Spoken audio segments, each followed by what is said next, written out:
우리 푸니엘 청년나무 찬양단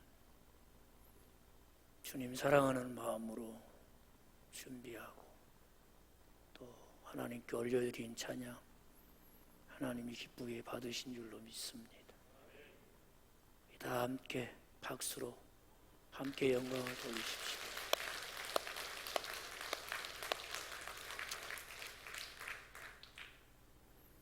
찬양단들의 찬양이 우리 모두에게 은혜가 될 때마다 우리 푸니엘 청년나무 찬양단 주께서 이때를 위하여 예비하셨구나, 마치 에스더를 예비하여 민족을 구원하신 것처럼 우리 예배를 하나님이 기쁘게 받으시기 위해서 예비된 하나님의 사람들인 줄로 믿습니다. 여러분의 영혼에 늘 찬송이 울려 퍼지는 그런 봄날이 이어지기를 바라요. 어려운 중에도 예배하는 자리에 함께하는 우리 모두에게 하나님께서 은혜 베푸시는 은혜의 자리가 되어지기를 바랍니다. 하나님께서 이 시간 우리에게 주신 말씀은 사도행전 1장 6절 말씀부터 11절 말씀까지입니다. 신약 성경 186쪽에 있는 사도행전 1장 6절 말씀부터 11절 말씀까지 주신 말씀 교독하시면서 하나님의 음성 듣기를 원합니다. 그들이 모였을 때 예수께 여쭈어 이르되 주께서 이스라엘 나라를 회복하심이 이때니까 하니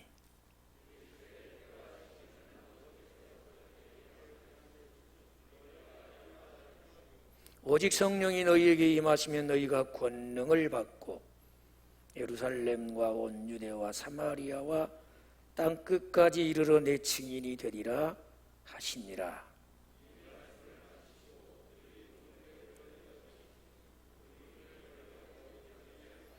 올라가실 때 제자들이 자세히 하늘을 쳐다보고 있는데 흰옷 입은 두 사람이 그들 곁에 서서 이르되 갈릴리 사람들아 어찌하여 서서 하늘을 쳐다보느냐. 너희 가운데서 하늘로 올려지신 이 예수는 하늘로 가심을 본 그대로 오시리라 하였느니라. 아멘. 예수님은 그 사역을 시작하시면서 첫 마디가 회개하라 천국이 가까워졌느니라, 이렇게 하나님 나라를 선포하시며 시작을 하십니다. 그리고 사역을 감당해 나아가시면서도 주님은 단 한 번도 하나님의 나라에서 벗어난 표적이나 이적을 행한 적이 없어요. 그리고 그의 가르치심 역시 천국 복음이고 하나님 나라의 진리를 힘써 가르치셨습니다. 문제는 예수님을 믿고 그 가르침에 은혜를 받아 따르겠다고 다짐했던 사람들마저도 주님이 보여주시는 것을 보지 못해요. 주님이 듣기 원하는 소리를 듣지 않아요. 사람은 죄로 인하여 타락한 이후로 자기 보고 싶은 것만 봐요.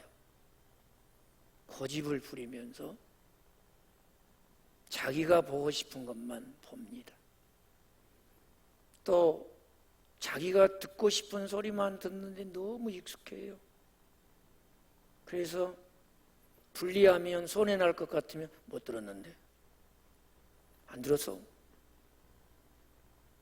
꼭 들어야 될 소리를 안 들어요. 그래서 주님이 그토록 보여주신 하나님 나라를 본 사람들이 많지가 않아요. 그렇게 계속 말씀하시고 또 말씀하시는데 천국의 복음을 듣고 확실히 하나님 나라에 산 소망을 갖고 산 사람들이 많지 않아요. 심지어는 예수님을 믿고 사랑하고 주님을 따르는 제자들에게도 그런 현상은 다를 바가 없었습니다. 예수님이 이 땅에 계실 때 주님이 궁금해 하시면서 제자들에게 질문을 해요. 그게 이제 마태복음 16장 16절 이하에 나온 말씀인데요. 사람들이 나를 누구라고 하느냐? 이 질문에 대한 답은 다양했어요. 선지자 중에 하나다, 예레미야와 같은 선지자다, 세례 요한이 살아왔다, 다양한 그런 대답을 했습니다. 예수님은 더 궁금한 것은 제자들의 답변이었어요. 그래서 여러분은 나를 누구라고 합니까?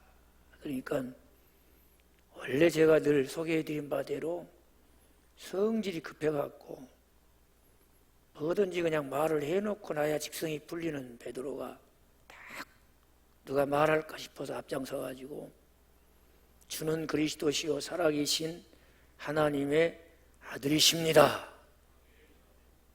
잘했어요. 아멘을 잘했다는 게 아니라 대답을 잘했어. 예수님이 너무 흡족해 하시면서 제가 이제 천국에서 주님 배웠고 물어보고 싶은데 막 예수님 마음이 두근거리고 설렜던 것 같아요. 틀림없이 그랬을 거예요. 이건 제 추측이지만 맞는 거니까 그냥 그렇게 이해를 하세요. 그냥 네가 그것을 안 것은 네가 머리가 좋고 똑똑해서 그 이성의 활동을 통해서 얻은 결론도 또 그런 이성의 활동을 통해서 얻은 지식도 아니다. 하늘에 계신 아버지 하나님이 너에게 알게 주시는 거야. 여러분, 하나님이 알게 하신 것을 알고 믿을 때 구원 얻게 하는 능력이 있음을 믿습니다. 주님이 막 그렇게 칭찬하시는 거예요. 우리도 이 시간 하나님께서 알게 하시고자 말씀하시는 것을 깨닫는 은혜가 있기를 바라요. 그걸 믿고 내 신앙으로 고백하는 여러분 되시기 바랍니다. 그뿐만 아니에요. 내가 천국의 열쇠를 너한테 주겠다. 여러분, 이게 이 현실 속에서 눈에 보이는 현실에 매여서 사는 사람이 아니라면, 정말 주님이 보게 하시고 보기를 원했던 하나님 나라를 본 사람이라면 이것이 얼마나 엄청난 축복인가를 금방 알아요. 그런데 하나님 나라를 모르고 그 소망이 없는 사람은 그저 단팥빵 하나만큼도 가치 있게 여기질 않습니다. 그저 그 빵 먹다가 목이 메이면 그냥 시원하게 마시는 사이다 한 병 가치도 여기질 않아요. 그런데 진짜 주님이 보여주시고 보기 원했던 천국을 보는 눈을 가진 사람이라면 내가 너에게 천국 열쇠를 주마. 이건 굉장한 축복이에요. 이 말씀이 축복으로 마음에 와 닿으시기를 바랍니다. 내가 네 믿음 위에 내 교회를 세울 거요. 음부의 권세가 이기지 못해. 그리고 내가 너에게 땅에 사는 날 동안 묶고 푸는 권세를 줄 거예요. 내가 너에게 준 하늘과 땅의 모든 권세를 가지고 땅에서 네가 딱 묶으면 하늘에서 묶일 거예요. 이 교회의 치리권이에요. 교회가 예수의 이름으로 묶으면 이건 주님의 이름으로 풀리지 않는 한은 풀릴 수가 없는 거예요. 그래서 교회는 지리권을 바르게 행사해야 되는 겁니다. 네가 땅에서 풀면 하늘에서도 풀리리라. 물론 이것은 예수 그리스도의 이름으로 제사하는 복음이 전해져서 누구라도 예수 믿으면 제사함 받고 사탄의 종로로 타던 사람들이 자유함을 얻게 될 것에 대해서 말씀하고 계시지만 이것도 엄청난 축복이에요. 이렇게 엄청난 칭찬과 축복을 받은 베드로였는데, 제자들이었는데, 주님이 그 모습에 막 마음이 뛰고 두근거리고 설렌 나머지 주님이 주님의 마음에 품고, 그리고 주님이 목표하는 목적지인 하나님 나라에 대한 것을 보여주고 싶으신 거예요. 그래서 그들에게 예수님이 예루살렘에 올라가서 대제사장이나 서기관들에 의해서 고난을 받고 십자가에 달려 죽으시고 장사 지낸 바 되었다가 사흘 만에 살아날 것이라고 말씀을 하시는 거예요. 그러니까 베드로가 깜짝 놀래가지고 그냥 예수님 길을 막고 그냥 허리춤을 그냥 붙들고, 주님, 이런 일이 생기면 안 됩니다. 요즘같이 말하면 주님 여기서 이러시면 안 됩니다. 막 그러면서 주님이 하나님 나라를 위해서 가시는 길을 만류하고 나선 거예요. 그러니까 예수님이 너무 기대가 컸는데 그 행동과 말에 그냥 너무 실망을 했어요. 그 예수님이 사탄아 물러가라. 네가 하나님의 일보다 사람의 일을 더 중요하게 생각하는구나, 이러신 거예요. 그거 보면 이 예수님의 가르침에 예수님의 제자들을 마저도 굉장히 엇박자를 놔요. 금세 무슨 하나님 나라를 보고 그 나라를 위해서 자신을 전적으로 헌신하면서 이 땅에 사는 목적이 하나님 나라 위에 쓰임받기 위한 것이라고 막 그렇게 신앙의 성숙함을 보여주다가도 금세 현실적인 문제로 말미암아 주님의 마음에 실망을 갖게 하는 그런 경우가 있어요. 그런 거 보면은 참 예수님이 그런 제자들과 함께 하시면서 이렇게 심혈을 기울여서 가르치시는 것을 제자들은 엉뚱하게 생각하고 오해를 하고 바르게 깨닫지 못한 걸 보면 아이고 이 답답함이 최고의 수준이구나, 그런 생각이 들 때가 있어요. 그런 생각. 그런가 하면 또 마태복음 20장 20절 27절 말씀에 보면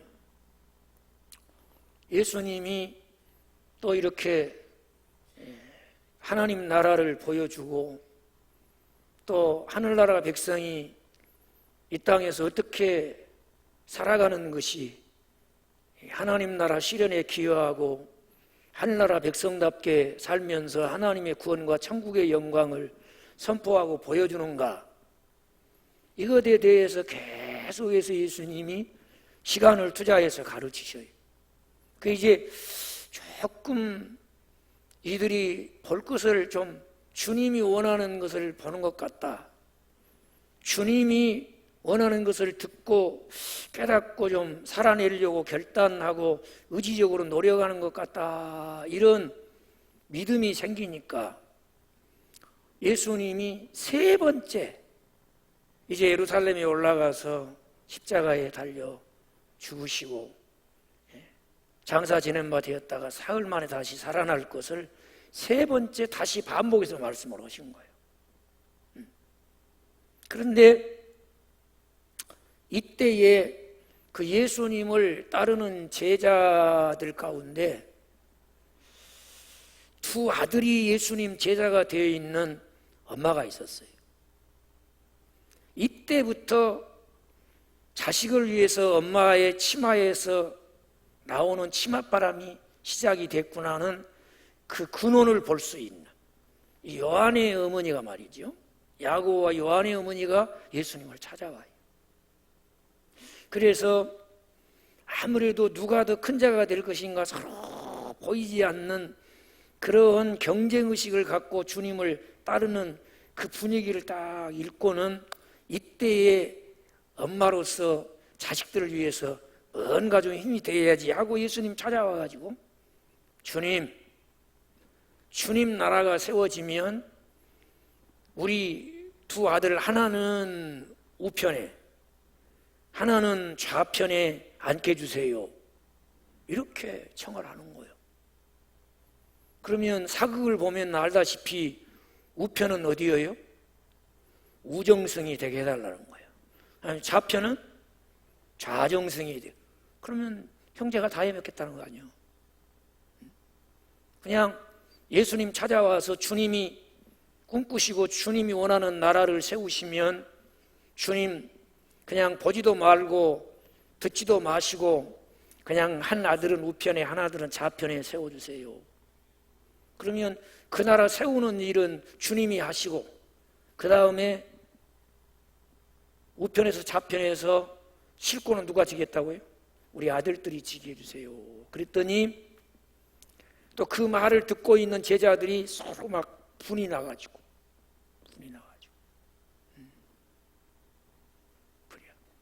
그래서 심지어는 언제도 다투냐 하면은 예수님이 이 땅에서 최초로 성찬식을 행해요.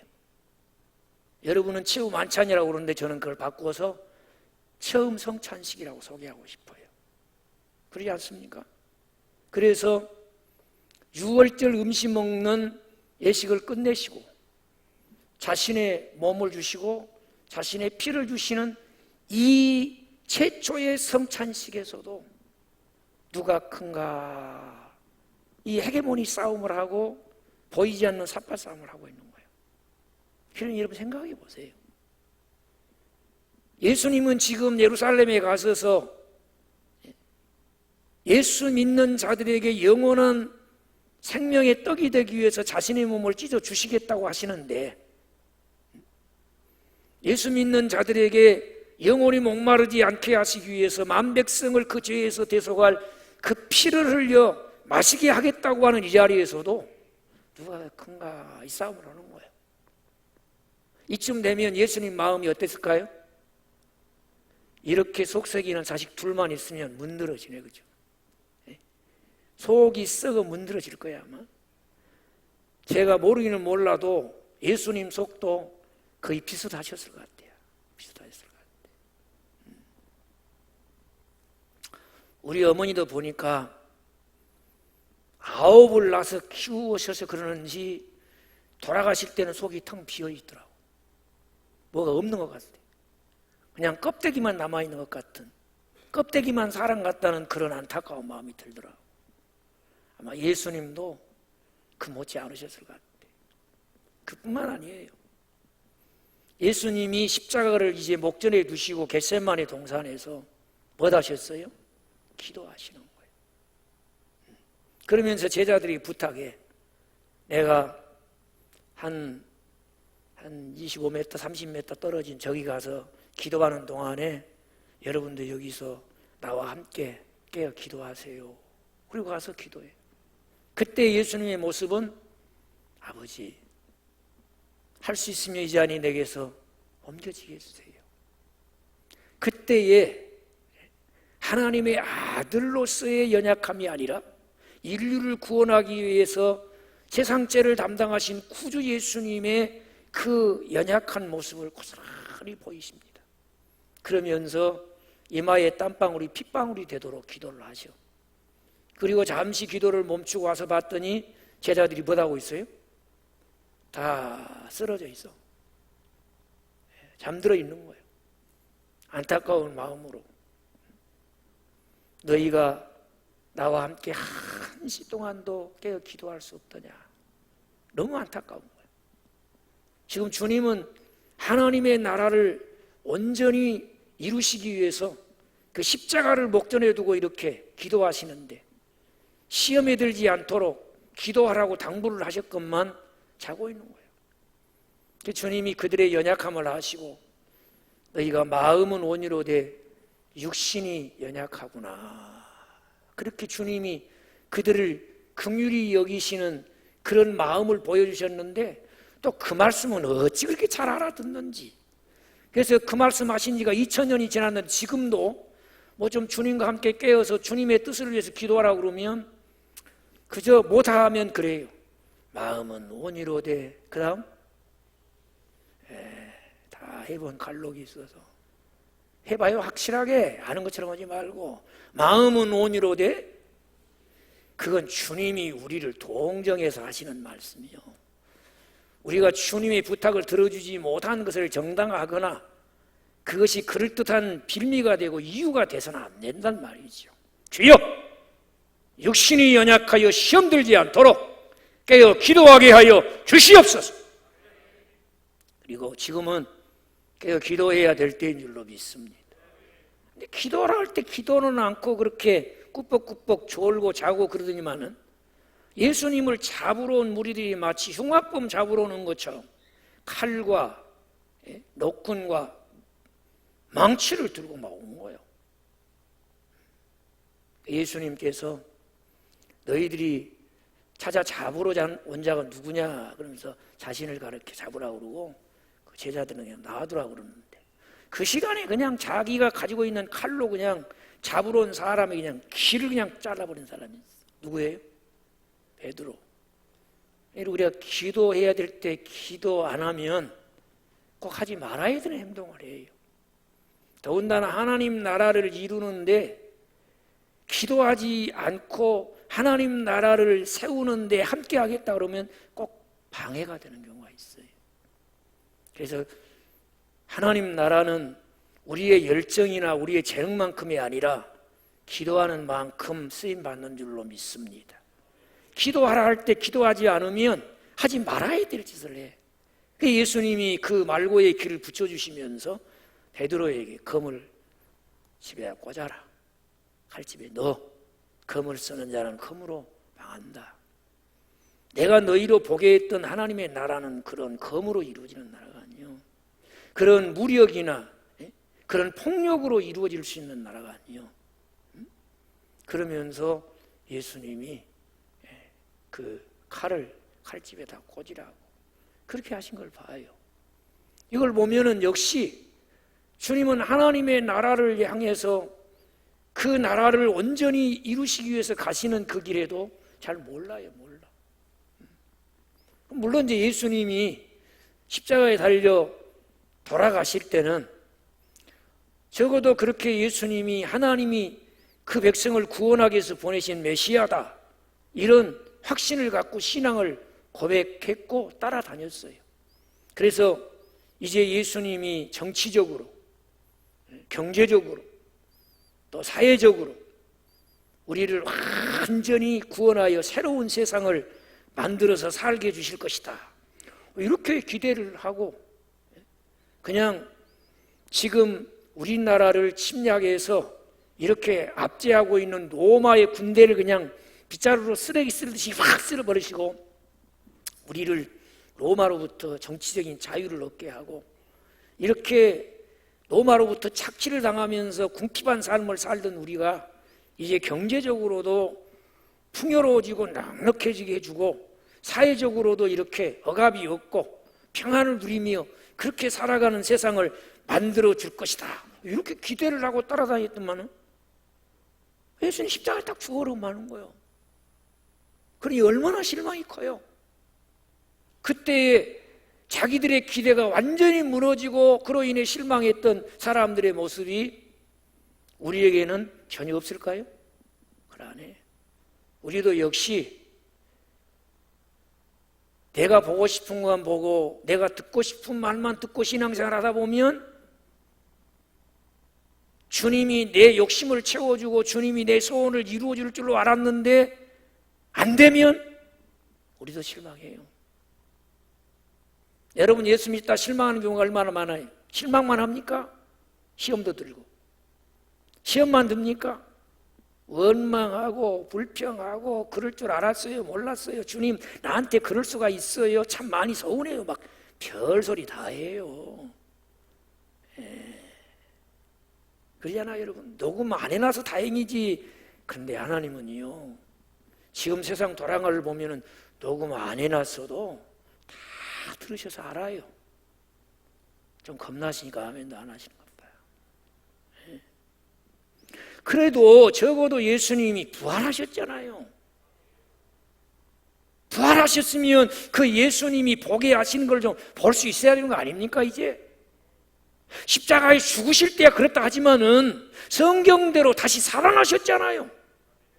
그러면 이제 주님이 좀 듣고 깨닫고 알게 하시는 것을 듣고 알아야 될 거 아닙니까? 그 부활하신 주님이 또 뭘 하십니까? 오늘 읽지는 않았지만 3절을 같이 읽어봅시다. 3절.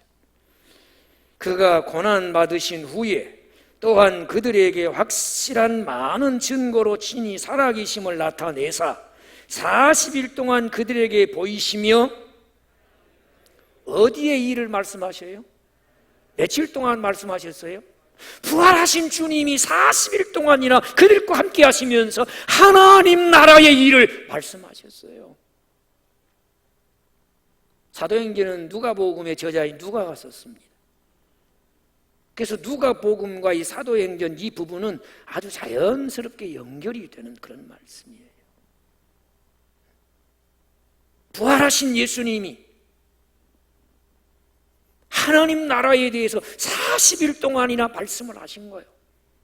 그러면 이제 눈이 열려서 볼 것을 보고 들을 것을 들어야 될 거 아닙니까? 그런데도 아직도 아이고 이 답답이 아주 최상급이에요. 왜 이렇게 예수님과 맞지 않는 그런 반응과 말을 하는지 몰라요. 보세요. 어떤 말을 합니까? 이제 6절을 읽겠습니다. 그들이 모였을 때 예수께 여쭈어 이르되 주께서 예수님은 하나님의 나라에 대해서 사역의 초기부터 죽으실 때까지 그리고 부활하셔서 40일 동안이나 말씀하셨는데 아직도 예수님의 제자들, 예수님을 쫓는 무리들은 관심사가 뭐예요? 이스라엘 나라를 회복하심이 됩니까? 이제 다시 사셨으니까 이스라엘을 정치적으로 해방시켜 주시고 경제적으로 부유하게 해주시고 사회적으로 안정을 찾게 해주시고 우리가 기대하는 세상을 우리가 기대하는 삶을 살게 해 주실 때가 이때입니까? 이렇게 물어보는 거예요. 여전히 현실에 사로잡혀서 하나님의 나라와는 상관없는 생각에 사로잡혀서 오로지 눈에 보이는 현실적인 문제만 가지고 예수님께 질문을 하는 거예요. 예수님이 뭐라고 대답하셨어요? 참 답답한 마음으로 주님이 대답하신 말씀이 7절 같이 읽겠습니다. 이르시되 때와 시기는 아버지께서 자기의 고난에 두셨으니 너희는 알 바 아니요. 우리가 신앙생활하면서 늘 경계해야 될 것이 무엇입니까? 언제든지 경계해야 될 것이 언제? 이 때에 대한 관심사입니다. 이것 때문에 많은 이단들이 생기고 얼마나 많은 사람들이 이단의 미혹을 받고 얼마나 많은 사람들이 영원히 노략질을 당하고 있는지 몰라요. 이단과 함께 거짓 영과 함께 저 지옥의 멸망 가운데 빠질 위기에 처해 있는 사람들이 얼마나 많은 줄 몰라요. 대한민국에만 말이지요, 내가 메시아라고 하며 언제 예수님이 오실 것이다라고 하나님의 고난에 두신 그 시기와 때에 대해서 이야기하며 사람들을 미혹하면서 궁금증을 해결해 줄 것처럼 이야기하면서 지금도 이단들이 200만 명 정도가 미혹되어서 영적 어두움과 거짓에 속아 살고 있어요. 안타까운 거 아닙니까, 여러분? 여러분, 기도도 마찬가지 아니에요? 여러분, 기도할 때 언제 하나님이 응답해 주실라나? 자기가 그 응답해 주실 때를 정합니다. 자기가 그 응답해 줄 시기를 정합니다. 자기가 응답받을 방법을 정합니다. 그렇습니까? 기도는 우리가 하지만 응답은 하나님이 하실 줄로 믿습니다. 하나님의 은혜임을 믿으시기 바랍니다. 하나님의 주권임을 믿으시기 바랍니다. 그러면 여러분, 언제라고 하는 것에 관심을 갖지 마시고 오늘 또 기도로 하나님과 긴밀하게 교제하십시오. 하나님을 찾으십시오. 그 얼굴과 능력을 구하십시오. 하나님의 말씀에 귀를 기울이시고 말씀해 주시기를 원하십시오. 그러면 응답보다 더 큰 은혜를 기도 속에서 누리게 될 줄로 믿습니다. 언제 응답해 주시냐의 문제에 사로잡혀 있기 때문에 기도하다 실망해버립니다. 기도줄 붙잡고 일어났다가도 한 걸음 뛰고 그냥 놔버리고 자기 마음대로 삽니다. 왜 그렇습니까? 언제 응답하실 것인가에 매여 있기 때문에 그렇습니다. 응답이 하나님께 속한 은혜라고 하면 하나님의 때에 하나님의 방법으로 응답하실 줄로 믿으시면 아멘 하십시다. 그러지 않습니까? 그러면 응답은 하나님의 때가 되면 응답하실 줄로 믿고 기도하면 그것이 특권이 됩니다. 그것이 하나님은 나의 하나님이시고 나는 그의 자녀됨을 풍성히 누리는 것이 됩니다. 주님이신 생명의 풍성함을 누릴 것이고 하나님의 풍성함을 누릴 것이며 하나님 나라의 풍성함을 누리는 시간이 되어질 줄로 믿습니다. 기도하는 그 자리가 하나님의 은혜로 나를 누르시고 그 영광으로 나를 후대하시고 마땅히 볼 것을 보게 하시고 들을 것을 듣게 하시고 하나님의 자녀답게 살게 하는 하나님의 능력이 부음받는 자리가 될 줄로 믿습니다. 그것이 기도 자체가 복이 아닙니까, 여러분? 저는 여러분들이 주 안에서 이 기도의 특권을 마음껏 향유하시기 바라요.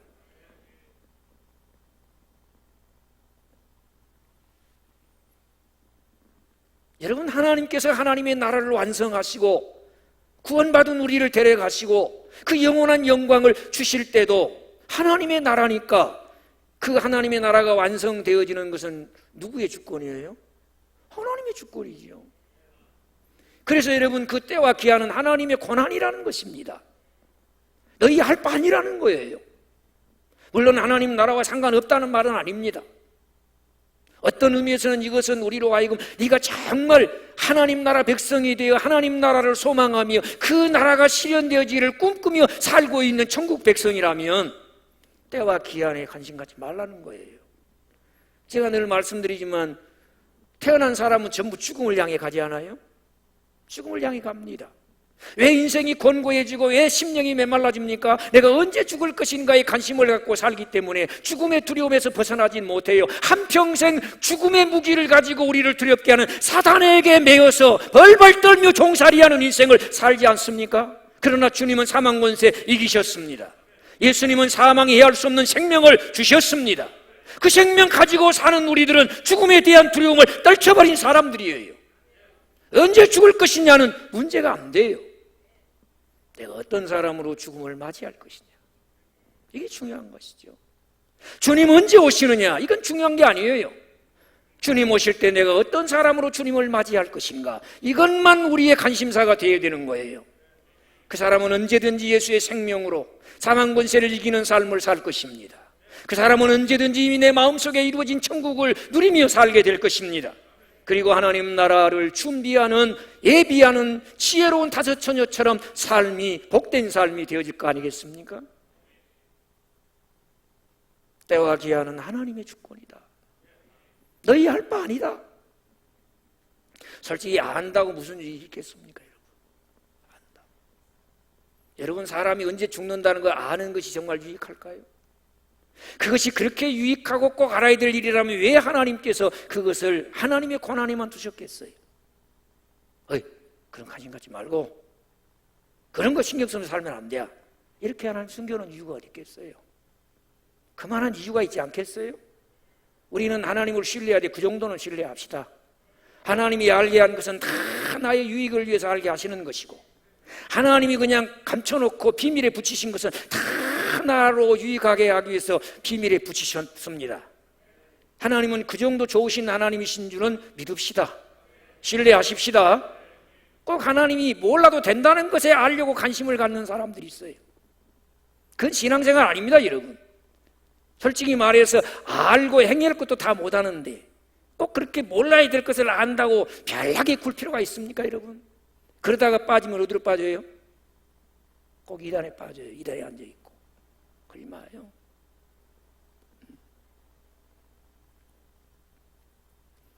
참 여러분, 얼마나 답답해요. 지금까지도 엇박자잖아요. 이렇게도 엉뚱할 수가 있어요. 그런데 여러분, 놀라운 것은 죽으시고 부활하신 예수님께서 자신이 십자가 희생을 통해서 이루신 하나님의 나라를 이들에게 맡기신다는 사실입니다. 이들에게, 이렇게 답답한 제자들에게, 이렇게 엉뚱하고 그 엉뚱함이 수준급인, 최상급인 이들에게 자신이 이루신 하나님의 나라를 맡기신다는 거예요. 주저하지 않고 맡기셔. 참 예수님 용감하셔. 나는 이 예수님의 모습을 보면서 우리 예수님 정말 대포가 대단하시다. 우리 주님 너무너무 용감하시다. 왜 이들 뿐이겠어요? 우리는 아닌가요? 주님은 우리를 구원하여 천국 백성 삼으시고 하나님 나라 소망을 갖게 하신 줄로 믿습니다. 그 나라를 우리에게 맡기신 거예요. 그 나라. 그렇기 때문에 오늘 이들이 하나님의 나라를 맡은 자일 뿐만 아니라 우리도 하나님 나라를 맡은 사람들이에요. 우리도.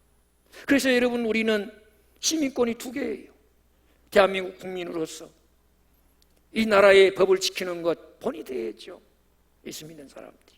그러나 거기서 끝나면 안 돼요.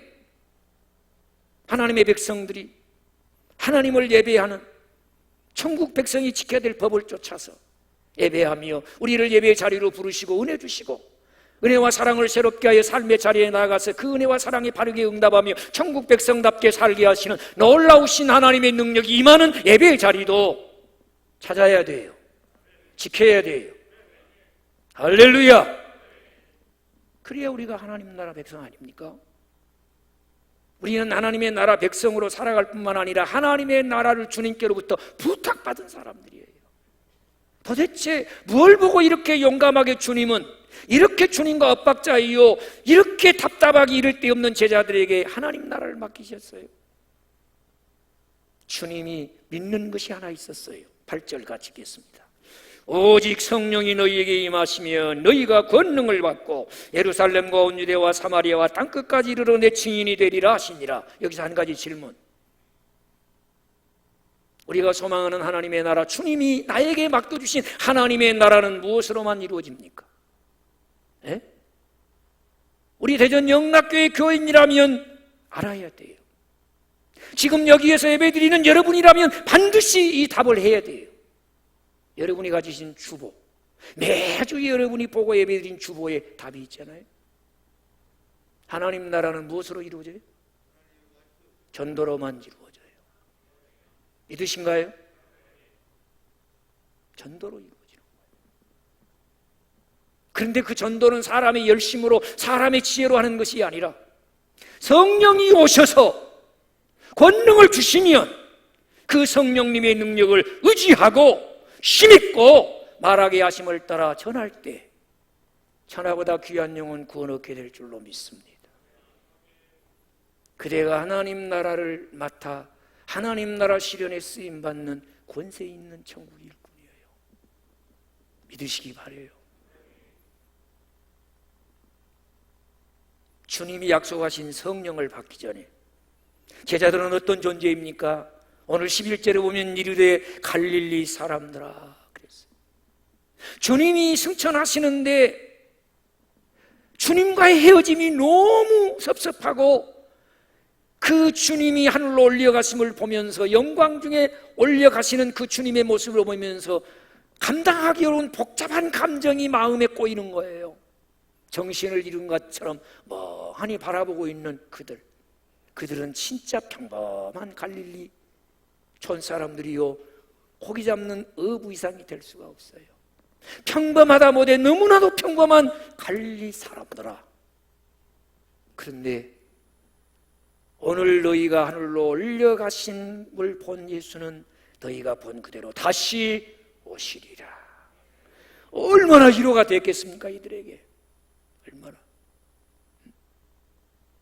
주님이 우리 있을 처소를 예비하시고 다시 오셔서 교회를 세우시고 이 땅에 완성하시고 하나님 나라가 완전히 실현되었을 때 다시 오실 예수님, 그 예수님의 오실 길을 예비하는 것은 성령의 능력을 의지하여 전도해라. 그런 얘기. 우리가 소망하는 하나님의 나라를 맡은 하나님의 자녀로서 우리가 이 땅의 삶이 기회를 만들어서라도 전도해라.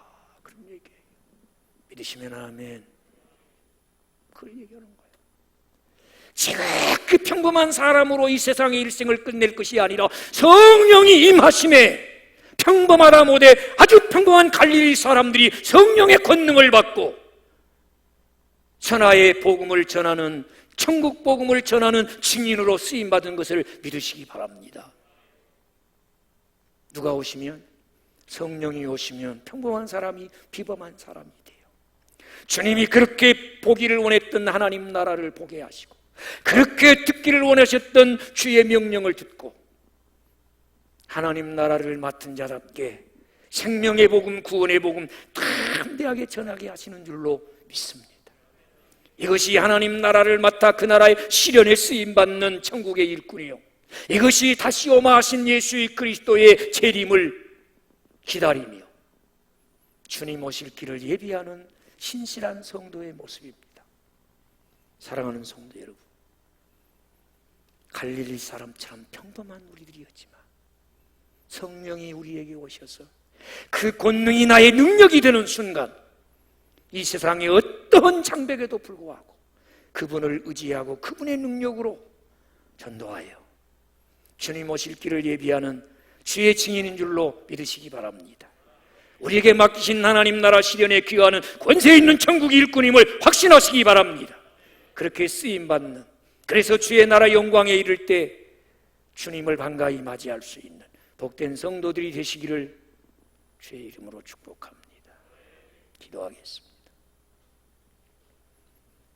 아버지 하나님, 예배의 자리로 부르시고 여기서 말씀을 깨닫는 은혜 받게 해주시니 감사하고, 하나님 좋으신 하나님을 예배함이 너무 좋습니다. 예수 믿고 하나님 나라 백성된 우리가 그 나라를 소망할 뿐만 아니라 하나님을 주님께로부터 부탁받은 사람들로서 이제는 평범한 사람들이 아니라 성령의 권능이 나의 능력이 되어서 주님 오실 길 예비하게 하여 주시옵소서. 구원받은 우리의 구원을 완성하시고 주의 오심이 참된 위로요 최고의 위로가 될 것을 기대하며 주님 오실 길을 예비하게 하시고 하나님 나라 실현에 기여하도록 기회를 만들어서 주님을 위해 전도하게 하옵소서. 주님을 위해 한 사람이라도 더 전도하게 하옵소서. 예수님의 이름으로 기도합니다.